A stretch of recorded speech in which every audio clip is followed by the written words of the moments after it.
The war had been raging for 3 standard years across the Outer Rim territories, and the Caltharian Empire had never faced anything like humanity before. Their military doctrine, perfected over centuries of conquest, relied on overwhelming force, superior technology, and the sheer terror their massive fleets inspired in lesser species.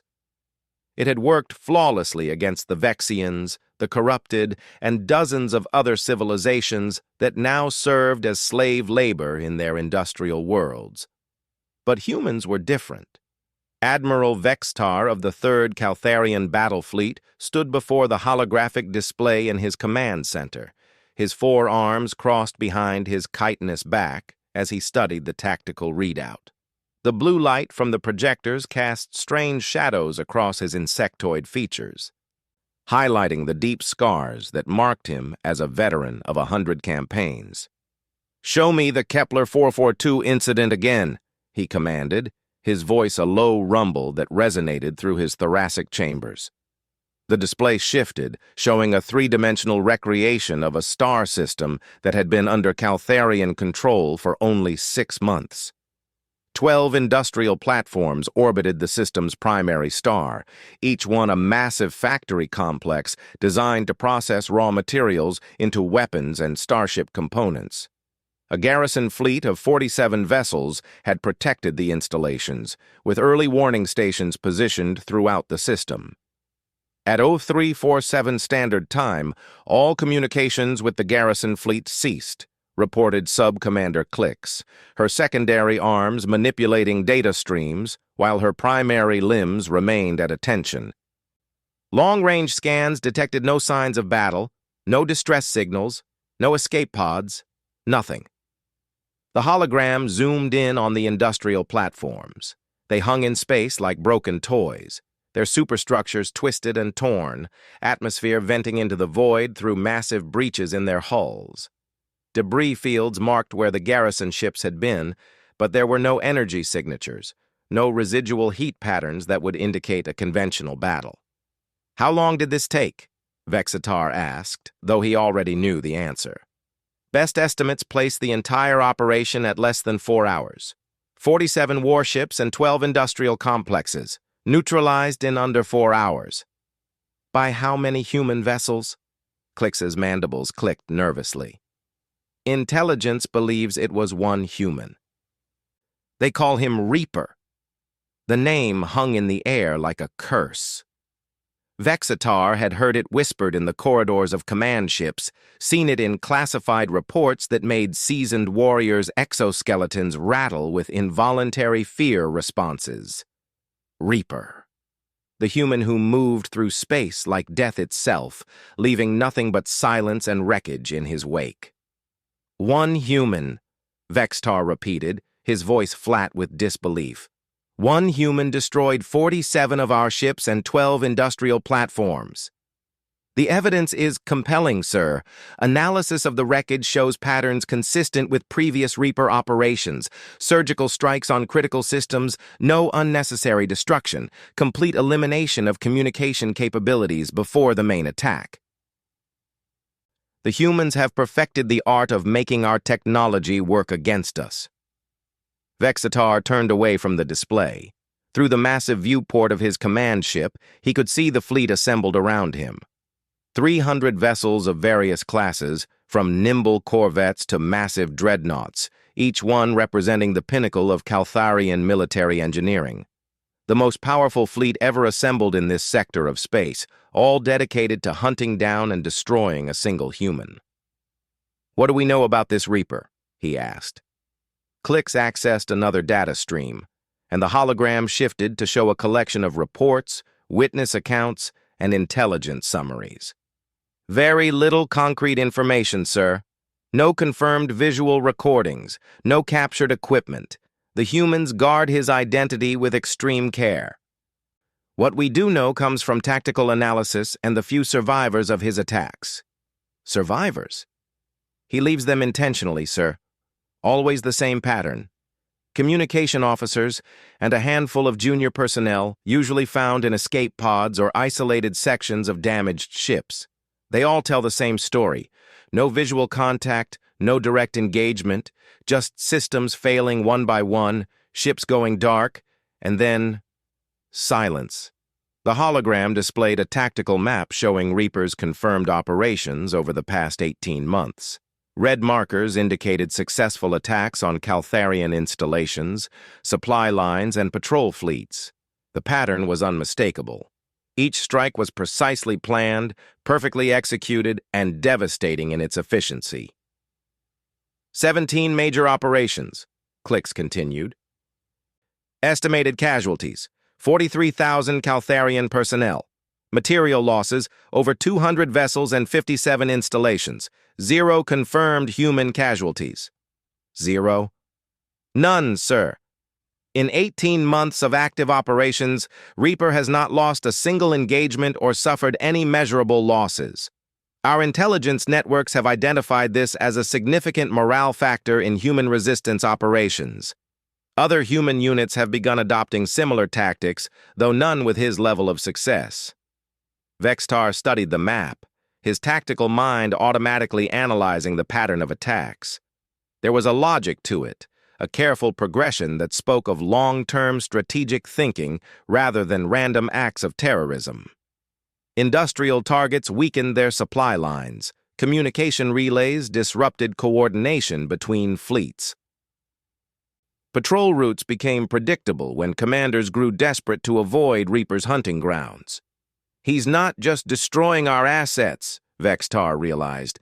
He's reshaping our entire strategic posture. We're reacting to him instead of executing our own plans. The Emperor's military council has reached the same conclusion, sir. That's why this fleet has been authorized to use any means necessary to eliminate the threat. Any means necessary. The phrase carried weight in Caltharian military doctrine. It meant the traditional rules of engagement were suspended. Civilian installations could be targeted. Entire worlds could be glassed if it served the greater strategic purpose. The Empire had reached the point where they were willing to commit genocide to kill one human.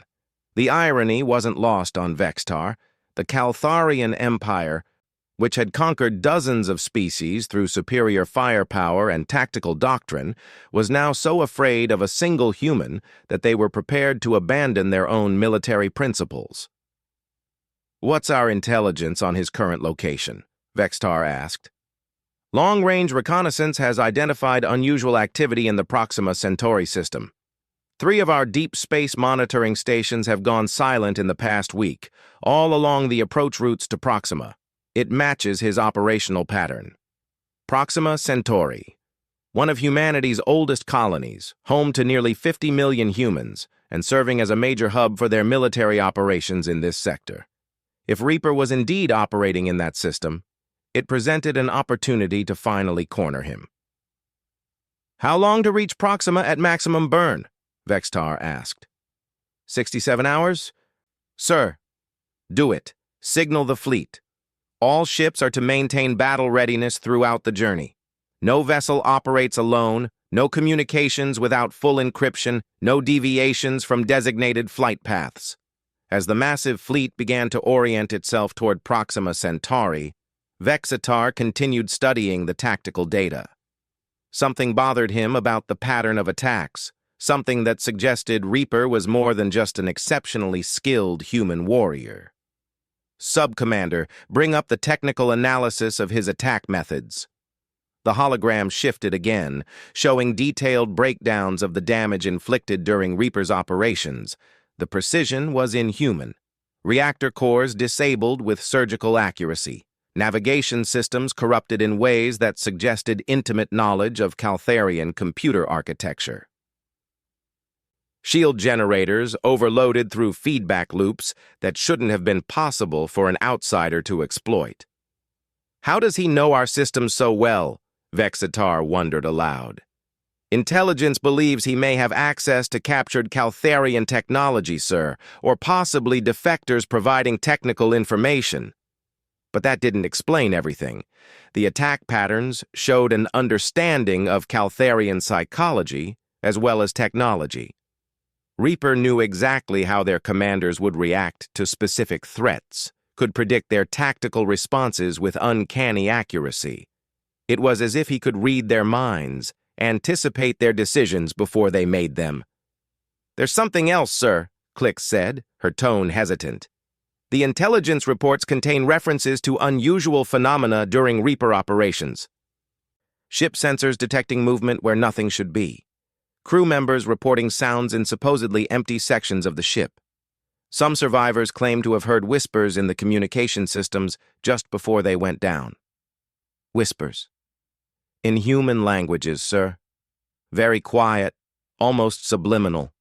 The Psychological Warfare Division believes it may be some form of electronic warfare designed to create confusion and panic. Vextar nodded, but privately he wondered if there might be more to it. The Caltharian Empire had encountered many forms of warfare over the centuries, but nothing quite like what Reaper represented. He moved through space like a ghost, struck without warning, and vanished, leaving only death and silence behind. "Prepare a full briefing for all fleet commanders," Vextar ordered. "I want every captain to understand what we're facing. This isn't a normal human military unit. This is something else entirely." As the fleet accelerated toward Proxima Centauri, Vextar couldn't shake the feeling that they were walking into a trap. Reaper had never allowed himself to be cornered before, had never engaged in a direct confrontation with superior numbers. Yet the intelligence suggested he was operating near one of humanity's most important colonies, seemingly unconcerned about the massive Caltharian fleet converging on his position.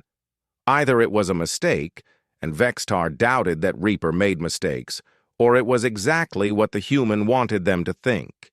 The holographic display continued to show the tactical analysis, but Vexatar's attention was drawn to one particular detail that had been overlooked in previous briefings. The survivor reports all mentioned the same thing. In the final moments before their ships were disabled, they had heard something over the communication systems. Not just whispers, but words. Always the same words, spoken so quietly they were barely audible. "I am become death, destroyer of worlds." The phrase meant nothing to Caltharian intelligence analysts, just another example of human psychological warfare. But something about it made Vextar's exoskeleton crawl with involuntary fear. There was a finality to those words, a promise of inevitable destruction that transcended mere military threats.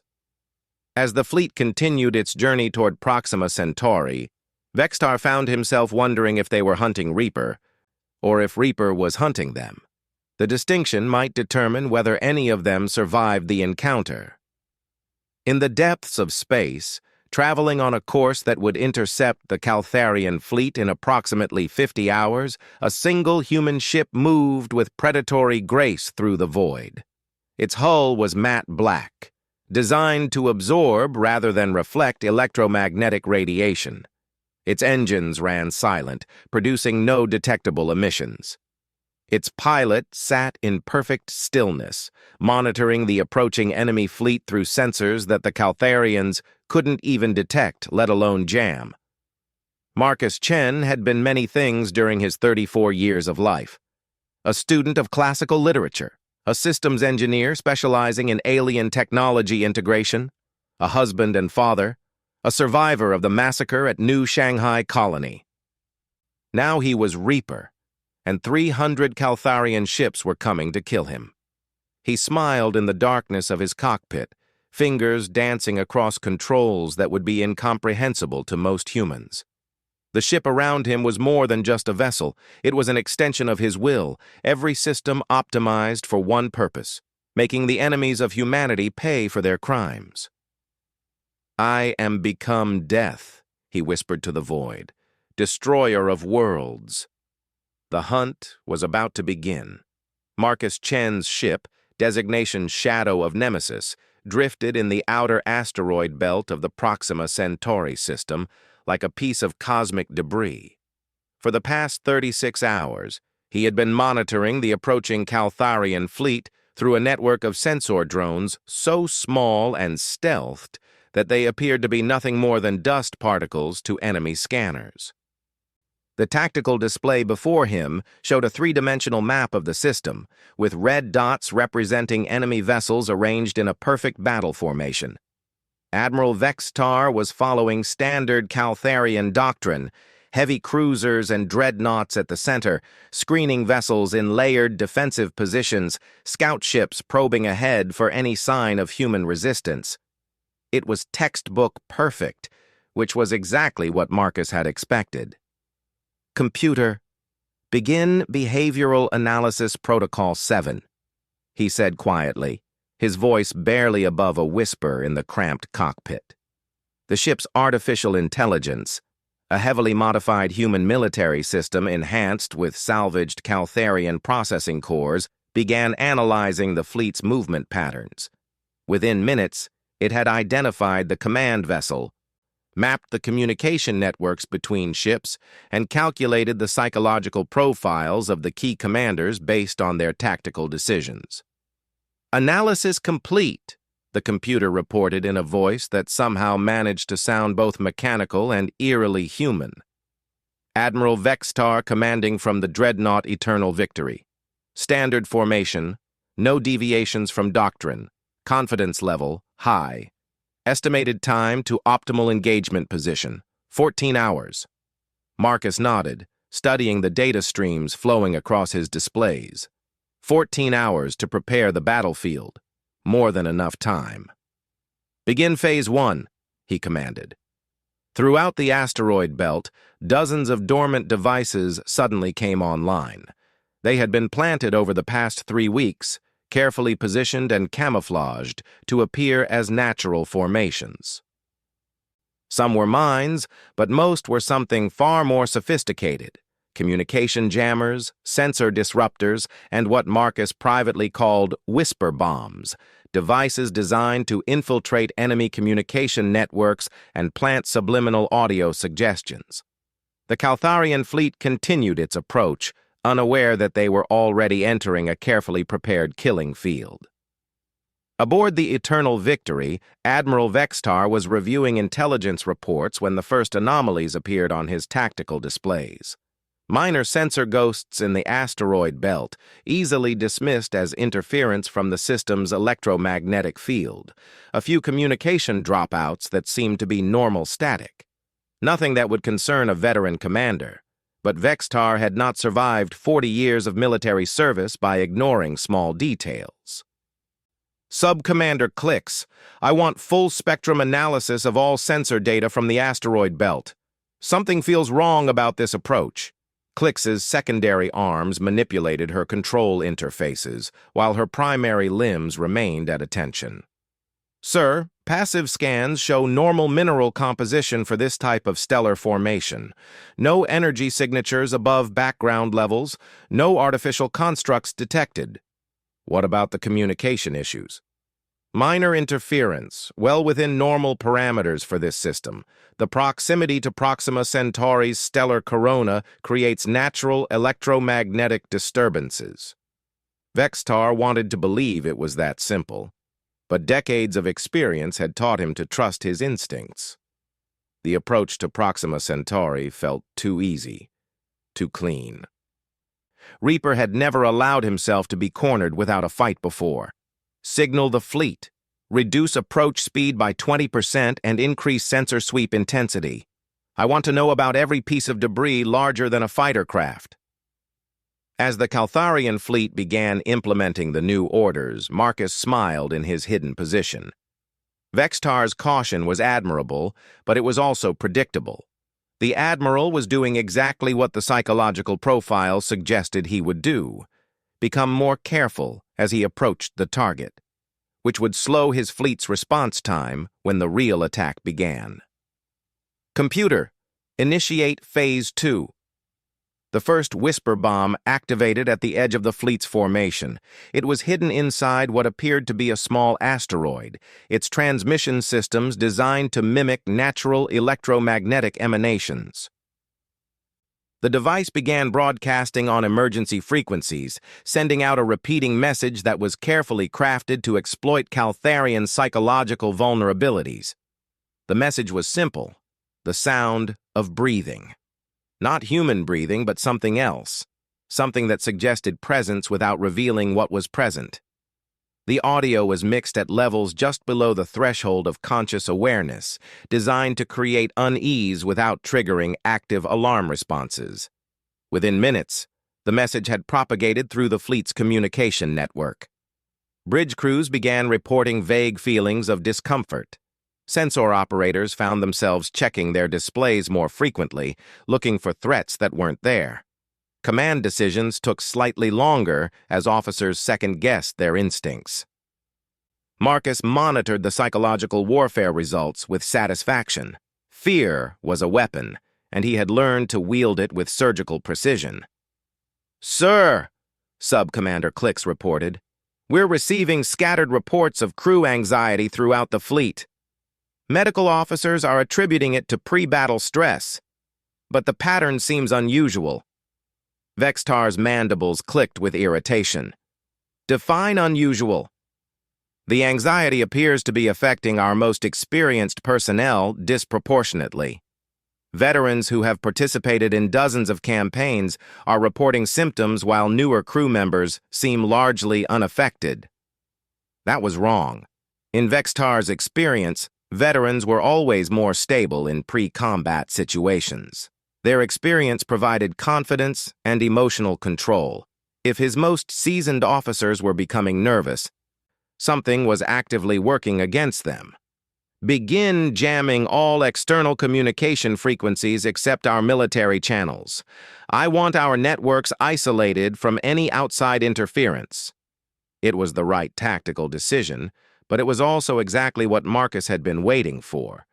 The moment the Caltharian fleet isolated their communications, they cut themselves off from their long-range sensor networks and early warning systems.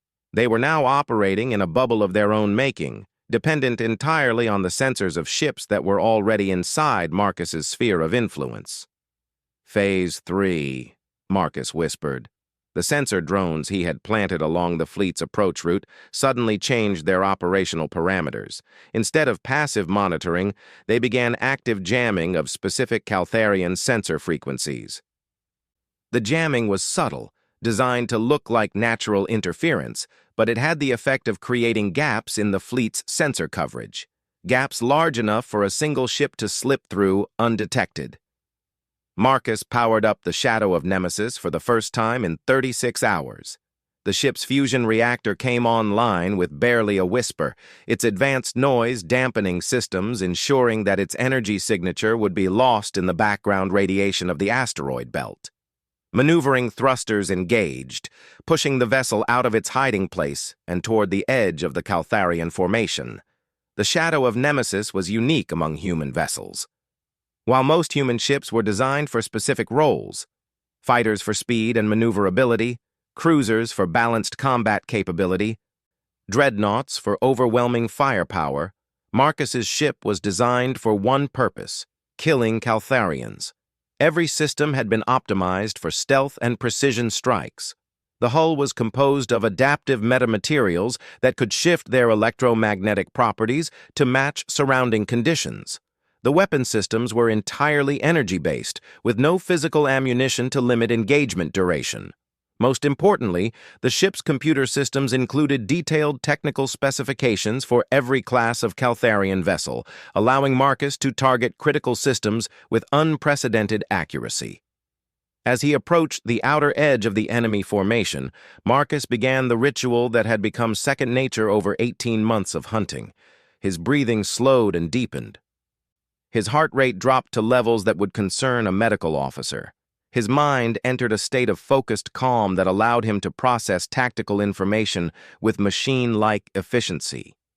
He was no longer Marcus Chen, grieving husband and father. He was Reaper, and death was coming for the Caltharian Empire. The first target was a scout corvette positioned to provide early warning of any approaching threats. Marcus studied its configuration through his ship's sensors, identifying the specific model and cross-referencing its technical specifications. The vessel was a Qatar-class patrol ship, lightly armed and armored but equipped with sophisticated detection equipment. Marcus's approach was a masterpiece of three-dimensional thinking. instead of trying to avoid the Corvette's sensors entirely, he positioned his ship in the sensor shadow of a larger asteroid, then used microgravity manipulation to alter the asteroid's trajectory. To the Caltharian crew, it would appear that a piece of space debris was drifting on a natural ballistic course. By the time they realized the asteroid's movement was artificial, it would be too late. The shadow of Nemesis rode the asteroid's gravitational field like a surfer riding a wave, staying hidden in its sensor shadow until the last possible moment. When Marcus finally broke away, he was less than 10,000 kilometers from the Corvette, close enough to ensure that his attack would be decisive. "Target acquired," the computer reported. "Qatar-class Corvette, crew complement approximately 40. Recommend targeting main reactor control systems." "Negative," Marcus replied. "Target communication array first, then propulsion. Leave life support intact." The computer processed this information for a moment. "Sir, that targeting priority will allow for crew survival and potential escape pod deployment." "Acknowledged." Marcus had learned that survivors served a purpose beyond simple mercy. They spread fear. They told stories. They turned Reaper from a tactical problem into a psychological weapon that affected entire enemy fleets. The attack began with a single particle beam lance, no thicker than a pencil, but carrying enough concentrated energy to burn through the Corvette's hull and disable its primary communication array. The beam lasted exactly 0.3 seconds, long enough to achieve its objective, short enough to avoid detection by the fleet's passive sensors. On board the Corvette, alarms began blaring as the communication system died. The crew reacted with trained efficiency, implementing damage control protocols and attempting to switch to backup systems. But Marcus had studied those systems, knew their vulnerabilities, and was already preparing his second shot. The backup communication array died 2.7 seconds later. Commander Zilk Tar of the Scout Corvette Vigilant Wing found himself in command of a ship that could no longer communicate with the fleet. Standard procedure required him to abort his patrol and return to formation immediately, but his vessel's navigation computer was reporting cascading failures in the stellar positioning system. "Engineering, what's our propulsion status?" Zilktar demanded. "Sir, we've lost primary navigation and main engine control. Backup systems they're not responding.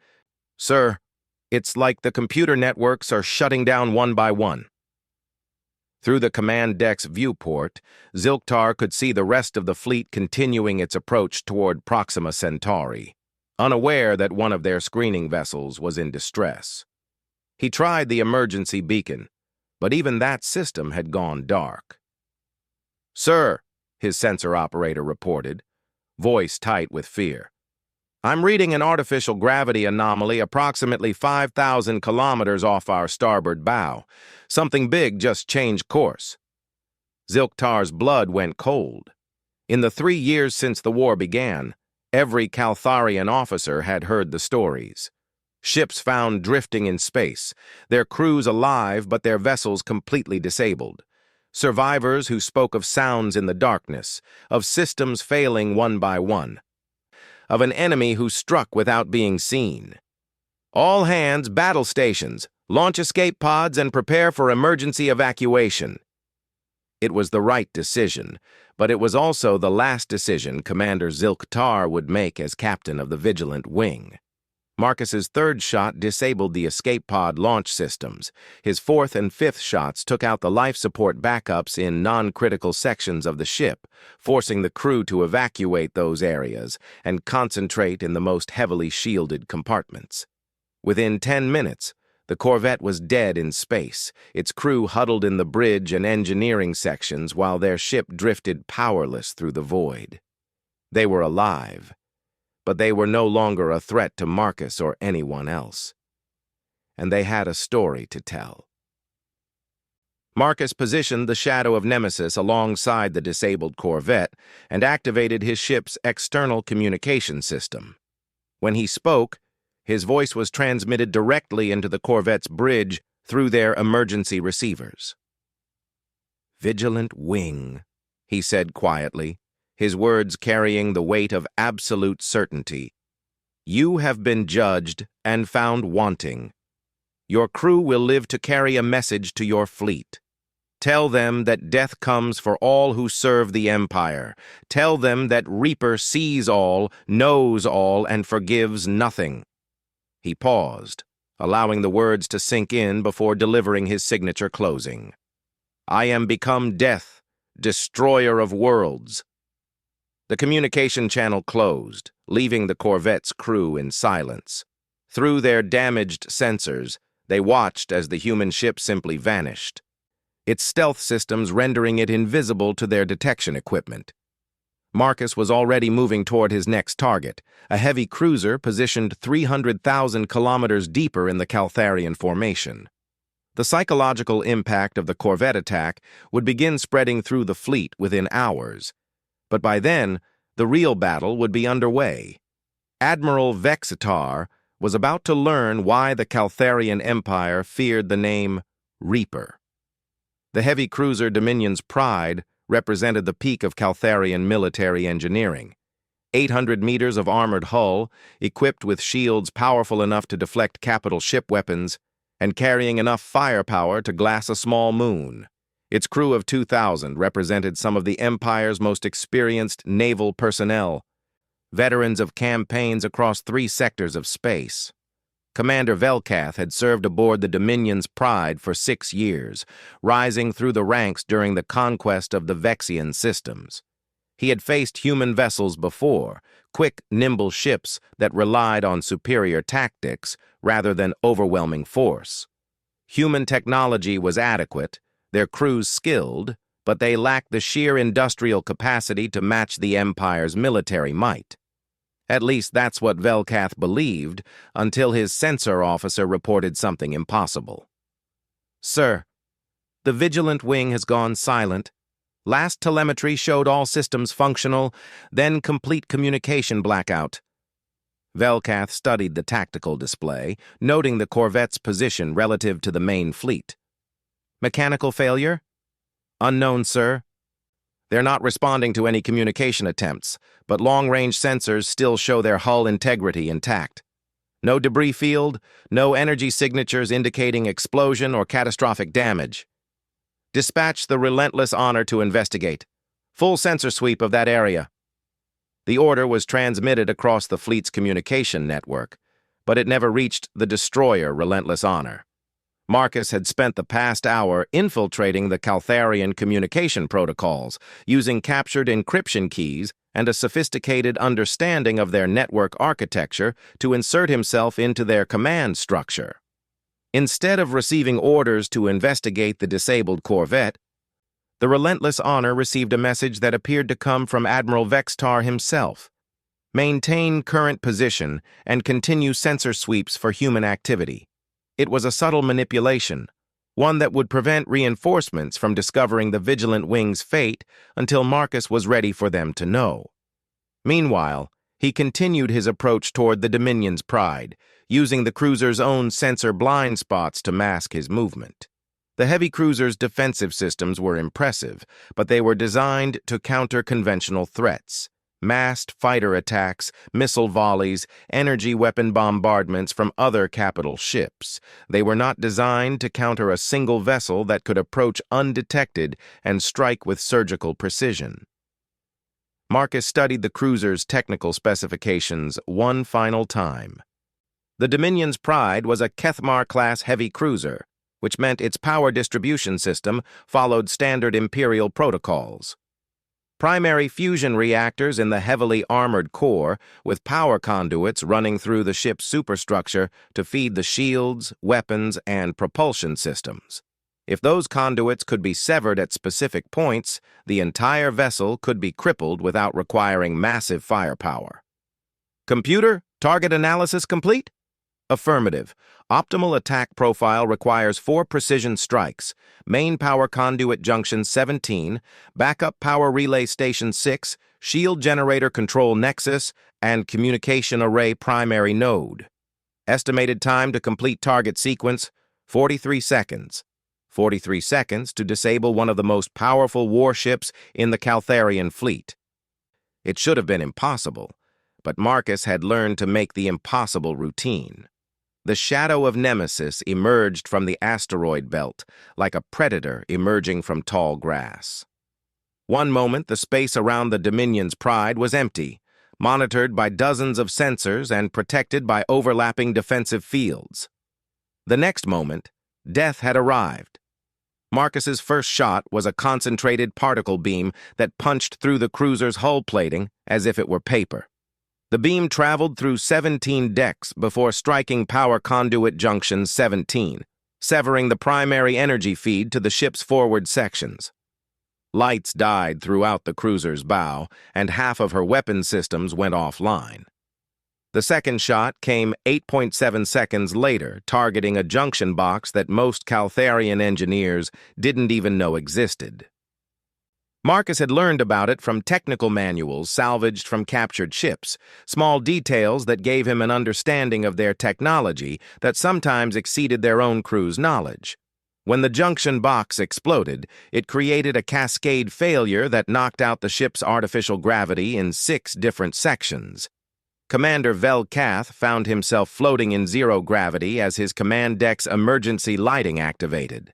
Around him, his crew struggled to maintain their positions while damage reports flooded in from throughout the ship. "What are we dealing with?" he demanded, using magnetic clamps to secure himself to his command chair. "Unknown, sir. No visual contact with attacking vessel. Sensors are reporting intermittent contacts, but nothing consistent enough to target." The third shot destroyed the shield generator control nexus, and the Dominion's Pride's protective barriers flickered and died. The massive cruiser now hung in space with minimal power, no shields, and systems failing throughout its superstructure. But Marcus wasn't finished. Instead of delivering the killing blow, he maneuvered the shadow of Nemesis to a position directly above the cruiser's hull. Using his ship's tractor beam projectors, he began cutting precise geometric patterns in the Dominion's Pride's outer armor. To the Caltharian crew, it would sound like something walking on their hull, footsteps of an invisible giant. The psychological impact was immediate. Hardened veterans who had faced death in dozens of battles found themselves listening to sounds that shouldn't exist, watching their most powerful weapons fail against an enemy they couldn't see or understand. "Sir," the communication officer reported, his voice tight with barely controlled panic. "We're receiving a transmission on emergency frequencies. It's coming from directly above us." Commander Velkath activated the communication system, and Marcus's voice filled the bridge. "Dominion's Pride, you have been weighed, measured, and found wanting. Your vessel is disabled, your crew is at my mercy, and your empire's arrogance has brought you to this moment." The voice was quiet, conversational, but it carried an authority that made every Caltharian on the bridge instinctively want to submit.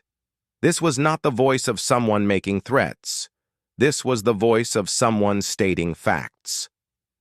"You will live," Marcus continued, "because the dead cannot carry messages.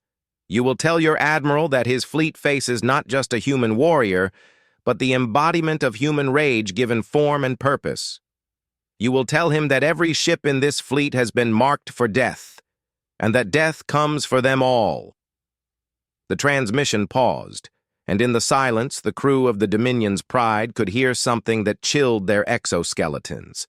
The sound of breathing, slow and measured, like a predator savoring the moment before the kill. "I am become death, destroyer of worlds, and your empire has earned my attention." The communication channel closed, leaving the cruiser's crew in darkness and silence. Through their few remaining sensors, they watched as the shadow of Nemesis simply disappeared, its stealth systems rendering it invisible to their detection equipment. But Marcus wasn't leaving. He was positioning himself for the next phase of his attack. Admiral Vextar received the first reports of the attacks while reviewing fleet dispositions in his private command chamber. Sub-Commander Klix entered the chamber with her secondary arms trembling, a sign of extreme distress among her species. "Sir, we've lost contact with the Vigilant Wing and received a distress signal from the Dominion's Pride. Both vessels report attacks by an unknown enemy." Vextar immediately activated the tactical hologram, which showed the fleet's current formation with 2 red markers indicating the disabled ships. The attacks had occurred at opposite ends of the formation, separated by hundreds of thousands of kilometers. No human fleet could cover that distance undetected in such a short time. "How many human ships are we dealing with?" he asked. "Sir, the reports suggest a single vessel. Both crews describe identical attack patterns, identical communication protocols, identical voice signatures. 1 ship, 1 human. 2 of his most powerful vessels disabled in less than 2 hours. Signal the fleet. All vessels are to maintain tight formation and increase sensor sweep intensity. Launch fighter patrols in all directions. If there's a human ship out there, I want it found and destroyed." The orders went out across the fleet's communication network, but Marcus was already inside that network, monitoring every transmission, analyzing every tactical decision. He knew what the Admiral would do next, and he was prepared for it. As Caltharian fighters launched from their carrier ships and began expanding their search patterns, Marcus activated the next phase of his plan. The asteroid belt around them contained dozens of his prepared devices, but also something else: actual asteroids that he had spent 3 weeks modifying. Using precisely placed explosive charges, he began altering the trajectories of several large asteroids, sending them on collision courses with different sections of the Caltharian fleet. The asteroids moved slowly, but in the 3-dimensional environment of space, slow-moving objects could still be deadly if they arrived at the right place at the right time. "Sir," Sub-Commander Klix reported, "sensors are detecting multiple asteroids on potential collision courses with fleet elements. They appear to be natural objects, but their trajectories are unusual." Vexatar studied the new tactical data with growing unease. 7 asteroids, each one massive enough to cause serious damage to a capital ship, all moving on courses that would bring them into contact with his fleet over the next 6 hours. The probability of such a coincidence occurring naturally was essentially 0. "He's using the environment as a weapon," Vextar realized. "Order all ships to adjust positions to avoid the asteroid trajectories, and prepare tractor beam arrays to alter the asteroid's courses if necessary." It was exactly the response Marcus had anticipated. By forcing the fleet to break formation and maneuver individually, Vextar was creating opportunities for more surgical strikes. Ships operating alone were vulnerable in ways that ships in formation were not. The heavy cruiser Eternal Dominion was the first to attempt an asteroid deflection maneuver. As it extended its tractor beam projectors to alter an approaching asteroid's course, Marcus struck again. This time, his target was not the ship's power systems or communications, but something far more psychological: the crew quarters and life support systems in non-critical sections. Using precisely aimed particle beams, he began cutting through the hull in patterns that would depressurize specific compartments without actually threatening the ship's overall integrity. To the crew of the Eternal Dominion, it sounded like something was eating their ship from the inside. The attacks continued for 47 minutes.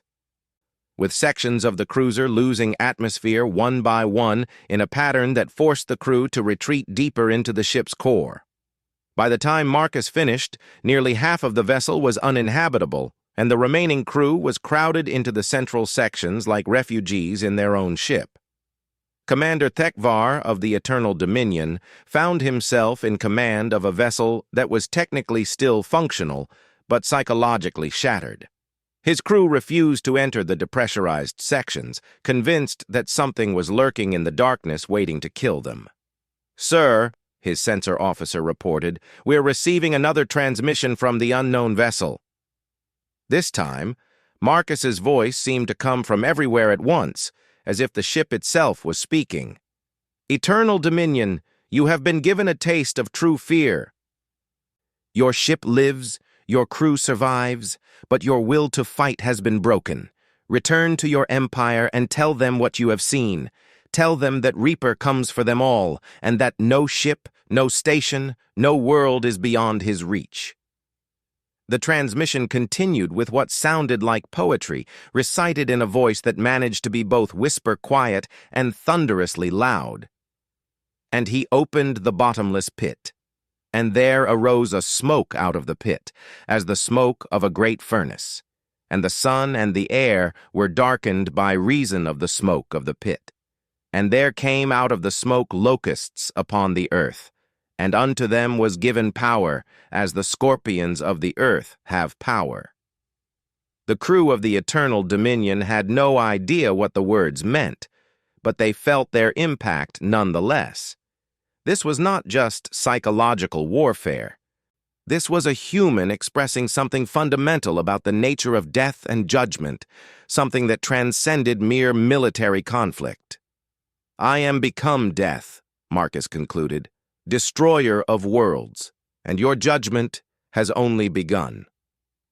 By the time Admiral Vextar realized what was happening, Marcus had disabled or crippled 6 ships across his fleet formation. No vessels had been destroyed, no crews had been killed, but the psychological damage was devastating. His captains were reporting widespread panic among their crews. Fighter patrols were refusing to operate alone. Some ships were requesting permission to withdraw from the engagement area entirely. A fleet of 300 ships was being terrorized by a single human, and there seemed to be nothing they could do to stop him.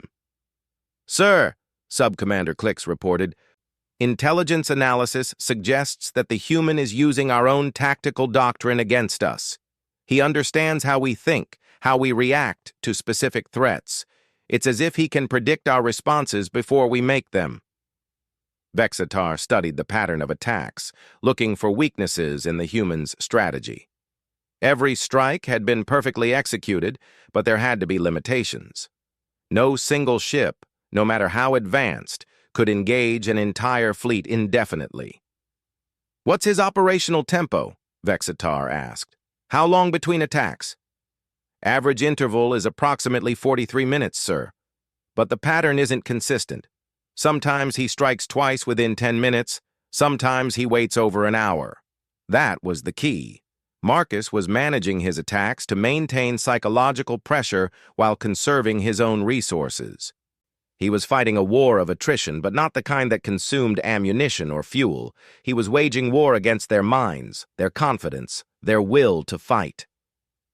"Signal the fleet," Vextar commanded. "All ships are to converge on the Proxima Centauri system at maximum speed. We're going to force him to engage us directly." It was a desperate gambit, but Vextar could see no alternative. If they couldn't hunt Reaper in open space, perhaps they could force him to defend the human colony, and if the humans refused to abandon 50 million civilians, they would have to stand and fight. As the massive Caltharian fleet began accelerating toward Proxima Centauri, Marcus watched their movement with satisfaction. Admiral Vextar was doing exactly what the psychological profile predicted he would do: escalate the conflict in hopes of achieving a decisive engagement. But Marcus had been preparing for this moment for 3 weeks. The Proxima Centauri system contained more than just a human colony. It contained the largest trap he had ever constructed, and 300 Caltharian ships were about to fly directly into it. The final phase of the hunt was about to begin. The Proxima Centauri system had been humanity's first step into interstellar space, a testament to human determination and ingenuity. The colony world of New Earth hung in space like a blue jewel, home to 50 million people who had built a civilization among the stars. Orbital platforms processed raw materials from the asteroid belts, while defense stations protected the shipping lanes that connected the colony to Earth and the other human settlements. To Admiral Vextar, it looked like the perfect target for forcing a decisive engagement. To Marcus Chen, it looked like the culmination of 18 months of preparation. As the Caltharian fleet approached the system's outer perimeter, They encountered what appeared to be standard human defenses. Early warning beacons transmitted identification challenges. Patrol ships conducted reconnaissance flights along the system's boundaries. Defense platforms powered up their weapons systems and prepared for battle.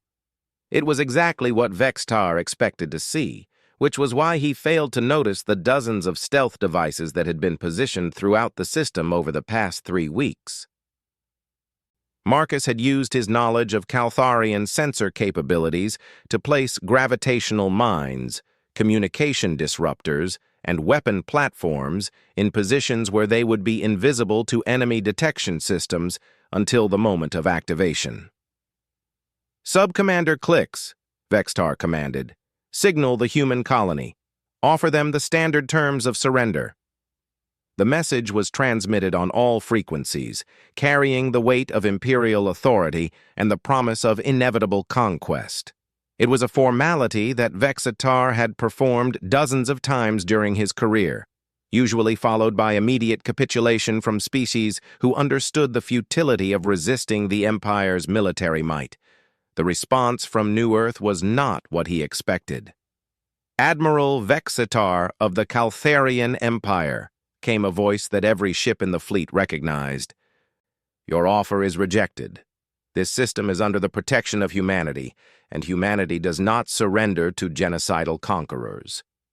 It was Reaper's voice, broadcast from the colony itself, but somehow it seemed to come from everywhere at once, from the depths of space, from the asteroid belts, from the quantum foam itself. "You have brought 300 ships to this system," Marcus continued, his words carrying across every communication frequency simultaneously. "You have come here expecting to add another conquered world to your empire's collection. Instead, you have brought your fleet to the place where it will die." The transmission paused, and in that silence, something extraordinary happened.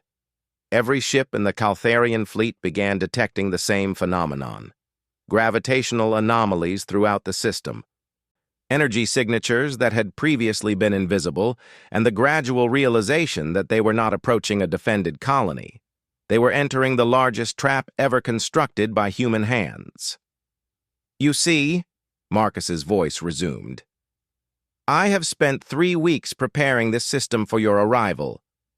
Every asteroid has been weaponized. Every orbital platform has been converted into a fortress.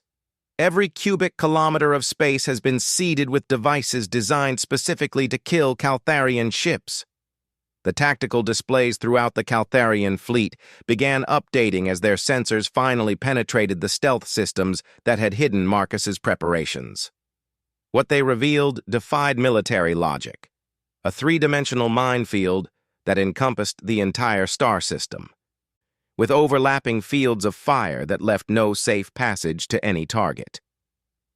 "But more than that," Marcus continued, "I have studied your species for 18 months.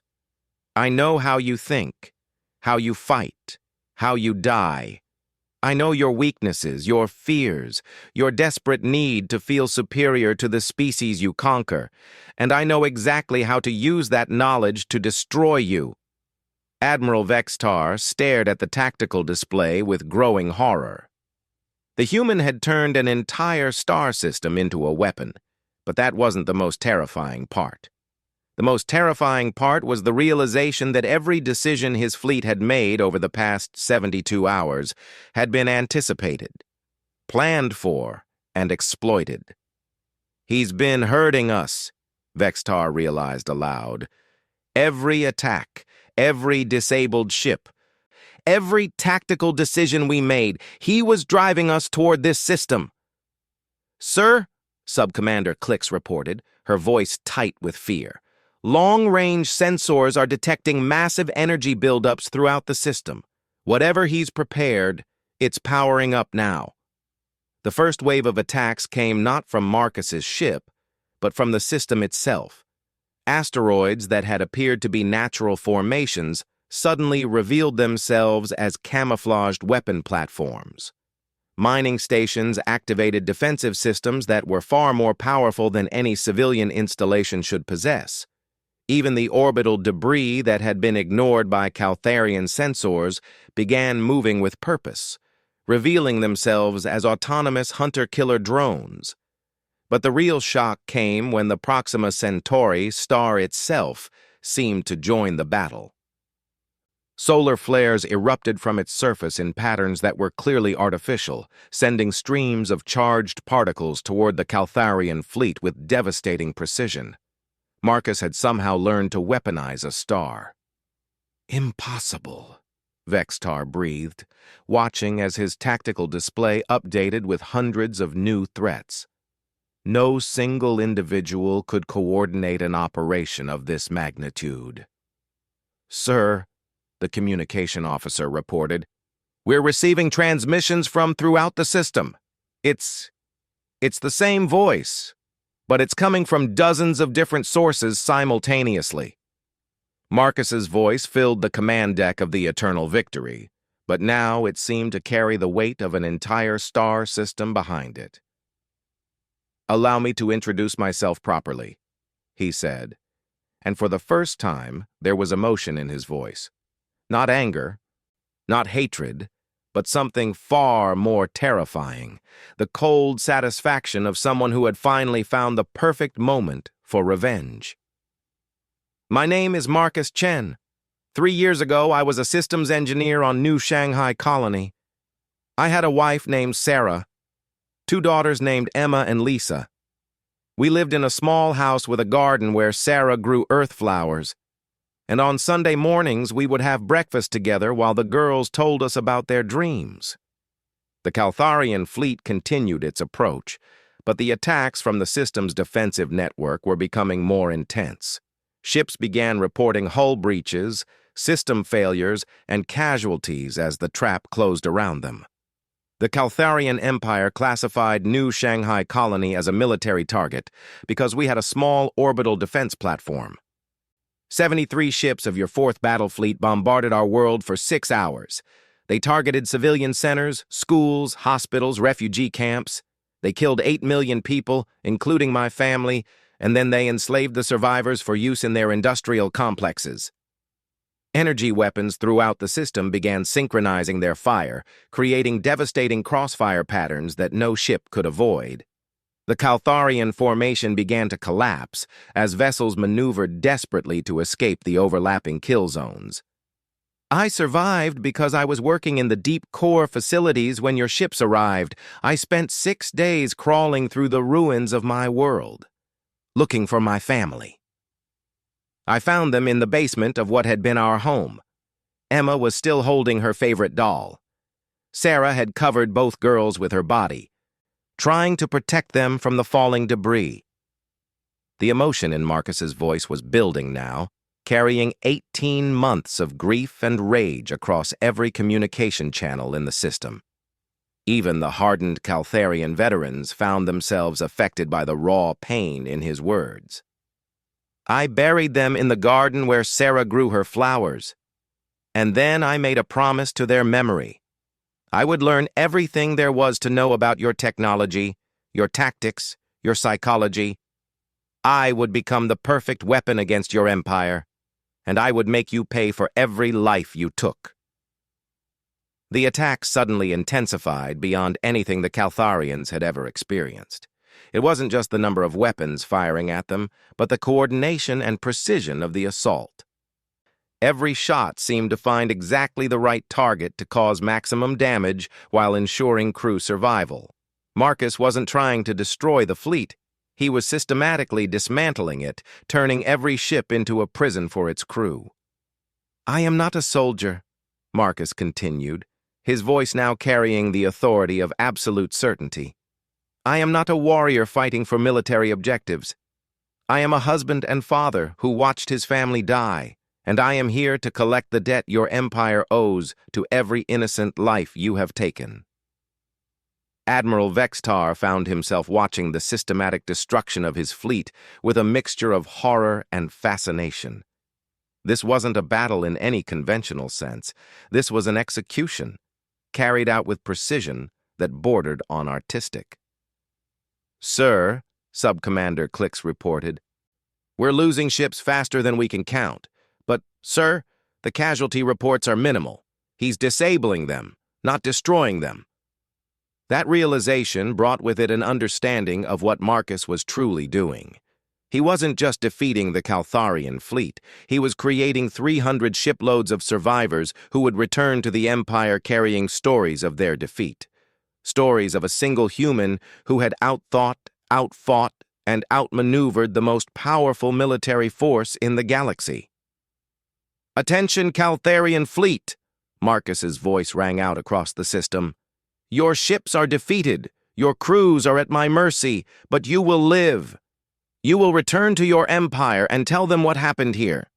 You will tell them that humanity remembers every atrocity, every genocide, every act of cruelty your species has committed." The shadow of Nemesis finally revealed itself, emerging from behind Proxima Centauri itself, where it had been using the star's gravitational field to mask its presence. The ship was different now, somehow larger and more menacing than it had been during the earlier attacks. Marcus had spent 3 weeks modifying it with salvaged Caltharian technology and human innovations, turning it into something that was more weapon than ship. "You will tell them," Marcus continued, "that judgment has come for the Caltharian Empire. Not from human fleets or human armies, but from the rage of a single man who will not rest until every world your empire has conquered is free, and every life you have taken is avenged."